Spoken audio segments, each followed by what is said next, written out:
तो इसी बीच सूरजपुर मसले को लेकर रोहित मिश्रा हमारे संवाददाता टीएस सिंहदेव से खास बातचीत कर रहे हैं, सुनिए। अगर आप समय रहते कार्रवाई करिएगा तो ऐसी घटनाओं को रोक सकते हैं। जो घटना पूर्वानुमान नहीं जिसका लगाया जा सकता, उसको ना तो शासन को या विभाग को, पुलिस को दोषी ठहराया जाना चाहिए, लेकिन जिस घटना का पूर्वानुमान होना ही चाहिए, जो सूरज की रोशनी के उजाले में दिखने वाली चीज है, किसी रात के अंधेरे में छुपी हुई बात नहीं है, साफ चीज है, उसमें आप समय रहते कार्रवाई नहीं करेंगे तो ऐसी ही विभत्स घटनाओं में वो परिणत हो जाते हैं।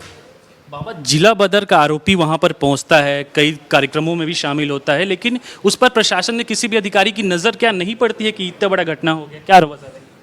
यही तो सवाल है प्रशासन के ऊपर और शासन के ऊपर। जब दुनिया देख रही है तो आप कैसे नहीं देख पा रहे?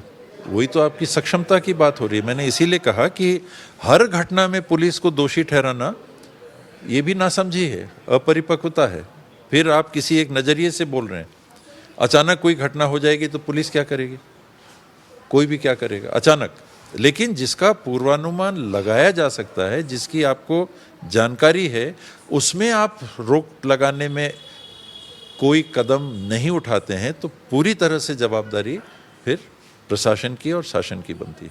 अब बलौदाबाजार की घटना आई तो देवेंद्र यादव का नाम आया, और अब जो ये सरगुजा सूरजपुर की घटना है उस पर कुलदीप का नाम आ रहा है, वो भी कहीं ना कहीं कांग्रेस से जुड़ा हुआ ऐसा बता रहे हैं। भाजपा यही आरोप लगा रही है लगातार कि कांग्रेस के जो लोग हैं वो इस तरह के कृत्य कर रहे हैं। ये तो गनीमत है कि कवर्धा में नाम नहीं आया। 3 बड़ी घटनाएं हाल में हो गई हैं, और देखिए, नैतिक साहस इसी को कहते हैं कि लोगों के सामने खड़े होकर आप ये कह सको कि अगर गलती हुई है तो हाँ गलती हो गई, हम इसको सुधारेंगे। इसके सिर पे डालने का मतलब है कि आप खुद ही डिफेंसिव हो। आप जो काम नहीं कर पाए, किसी तरह से जवाबदेही से आप बचना चाहते हो। मैं आपके सामने बैठा हुआ हूं, मेरे ऊपर जिला बदर की कार्रवाई हुई है।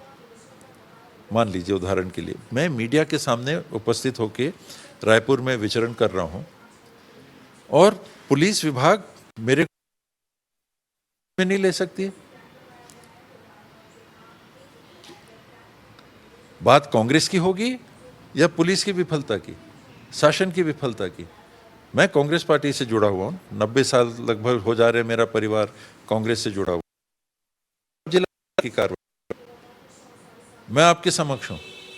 दुर्गा पूजा में तलवार लेके मैं घूम रहा हूं, विसर्जन करने जिसमें दुर्गा पूजा में पूरे पुलिस की व्यवस्था रहती है। तो पूर्व डिप्टी सीएम टीएस सिंहदेव को आपने सुना, उन्होंने लगातार सूरजपुर में जिस तरीके से एक मां और बेटी की हत्या कर दी गई है उसके ऊपर कानून व्यवस्था पर सवाल उठा रहे हैं।